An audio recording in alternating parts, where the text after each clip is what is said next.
petang, salam sejahtera. Terima kasih karena bersama dengan saya di Nazilin Unity Channel. Isu yang paling hangat di dalam media sosial, politik maupun hangat di media sosial adalah tentang Tun Daim Zainuddin dan juga tindakan SPRM menyita Ilham, menara Ilham, dan juga dikatakan bahwa SPRM telah mendedahkan punca sebenar Daim Zainuddin disiasat oleh SPRM. Ia berkaitan dengan rasuah dan juga pengubahan wang. Namun demikian, di laporan yang menarik perhatian kita ialah di sabudin.com menulis Anwar Ibrahim membuat laporan polis terhadap Tun Daim Zainuddin.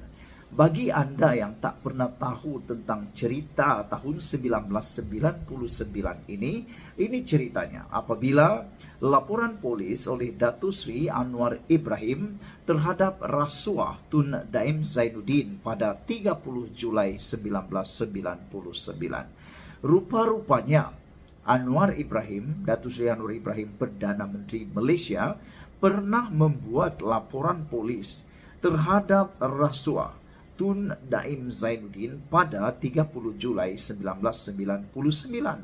Mungkin ramai yang tak pernah tahu tentang hal ini. Kalau Anda baru tahu, sila share video ini supaya semua orang tahu bahwa Anwar Ibrahim sebenarnya telah pun membuat laporan polis kali pertama pada 1999 berkait dengan rasuah. Laporan polis Tun HS Lee 20455/99 pada 14 April 1999, tak kala memberikan kenyataan di mahkamah, saya telah merujuk kepada. Menurut laporan ini, tak kala memberikan kenyataan di mahkamah, saya telah merujuk kepada beberapa perlakuan rasuah besar oleh pemimpin-pemimpin negara. Saya juga telah merujuk kepada surat-surat dari 3 tokoh korporat ditujukan kepada Tun Daim Zainuddin. Ketiga itu Menteri Keuangan yang membuktikan dengan jelas bahawa beliau menerima wang tunai dan saham berjumlah ratusan juta ringgit. Perdana Menteri Datuk Seri Dr. Mahathir Mohamad bukan sekadar menghalang tindakan, bahkan terus melindungi rasuah besar yang dilakukan oleh Tun Daim sejak beliau menjadi Menteri Keuangan buat pertama kalinya dahulu. Malahan, sehingga kini saya difahamkan tidak ada siasatan oleh pihak polis atau badan pencegah rasuah dilakukan.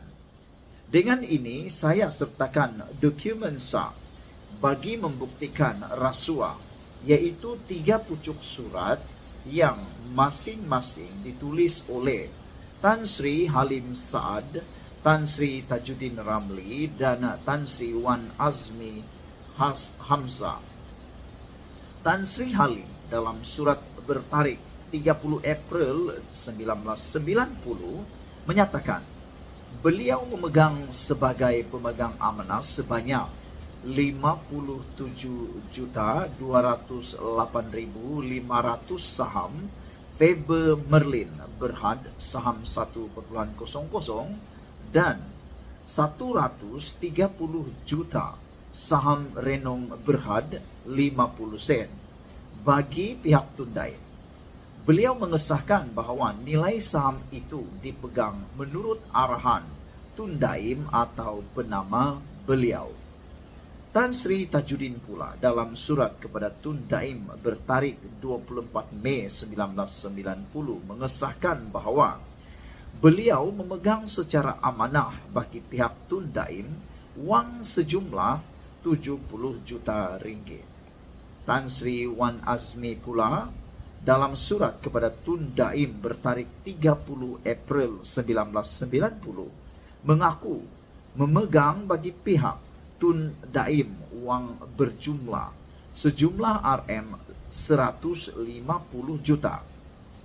Ini tentunya sebahagian kecil dari perolehan Tun Daim yang juga bertindak bagi pihak Datuk Seri Dr. Mahathir Mohamad. Saya menerima maklumat bahawa sebahagian besar wang tersebut adalah hasil pengagihan saham Reserve World syarikat perjudian yang disenaraikan atas kelulusan Tun Daim sejujur sebelum meninggalkan Kementerian Keuangan pada tahun 1991 dahulu. Dengan kaedah sedemikian, beliau telah menggunakan kedudukannya dalam kerajaan bagi mengambil manfaat bagi dirinya. Bagaimana pula dengan puluhan syarikat lainnya? Saya yakin bahawa dengan cara sedemikian, Tun Daim dengan restu Datuk Seri Dr. Mahathir telah berjaya mengumpulkan berbilion ringgit.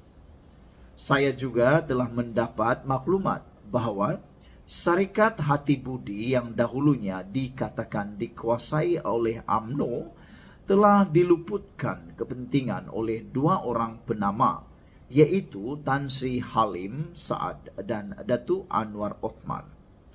Adalah difahamkan 400 juta saham yang dipegang oleh Datuk Anwar Othman yang disebut sebagai amanah untuk UMNO telah diarah oleh Tun Daim supaya dipindah kepada syarikat United Engineers dan Tan Sri Halim. Apabila saya laporkan masalah tersebut kepada Datuk Seri Dr. Mahathir dalam tahun 1996, beliau menyatakan bahawa Tun Daim yang akan menguruskannya dan mengarahkan saya supaya jangan mencampuri hal tersebut. Hanya setelah saya mendedahkan maklumat tersebut, maka Tun Daim segera berdalih, menyatakan dalam Perhimpunan Agung UMNO 1990 baru-baru ini bahawa wang dan saham dari 3 ahli korporat itu adalah untuk UMNO. Nyatalah bila nampak tersepit, barulah disebut harta yang dikumpulkan itu hak parti UMNO. Setahu saya berdasarkan bukti surat dan dari akaun dan maklumat Majlis Tertinggi atau Perhimpunan Agung UMNO, tidak pernah timbul sama sekali kepentingan parti. Keduanya, selaku Menteri Keuangan, menerima sumbangan pribadi beratus-ratus juta ringgit adalah rasuah besar dan pecah amanah jenayah. Sekiranya beliau sekarang mendakwa bahawa wang tersebut adalah hak parti, beliau tetap bersalah kerana tidak pernah memberi laporan kepada parti tentang wang tersebut. Hanya apabila saya mendedahkan mengenainya, baru beliau menyebutnya dalam Perhimpunan Agung yang lalu. Saudara-saudara sekalian, pertanyaan dan teguran tentang masalah tersebut semasa saya berada dalam parti dan kerajaan telah menimbulkan kemarahan Perdana Menteri dan ketakutan di kalangan kuncu-kuncunya terutama Tun Daim. Hanya orang-orang rasuah punya kepentingan bersama yang akan terus melindungi perlakuan rasuah berjumlah berbilion ringgit. Dari maklumat yang diberikan ini sahaja terbukti rasuah berbilion ringgit dan pecah amanah jenayah.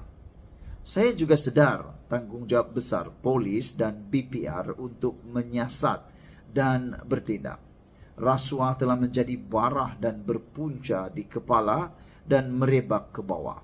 Ia memerlukan ketegasan dan keberanian untuk bertindak sebelum negara dimusnahkan oleh mereka. Disertakan bersama ini Exhibit A, Surat Tan Sri Halim Saad, Exhibit B, Surat Tan Sri Tajuddin Ramli, Exhibit C, Surat Tan Sri Azmi Wan Hamzah, oleh Anwar Ibrahim, jam 12.28 tengah hari pada 30 Julai 1999. Exhibit A dan B dan C disertakan di dalam laporan sabudin.com ini. Sekian dulu untuk kali ini. Jangan lupa tinggalkan komen Anda, tekan butang subscribe. Malaysia kita punya, kita jaga sama-sama cintai Malaysiaku. Kita jumpa lagi. Bye-bye.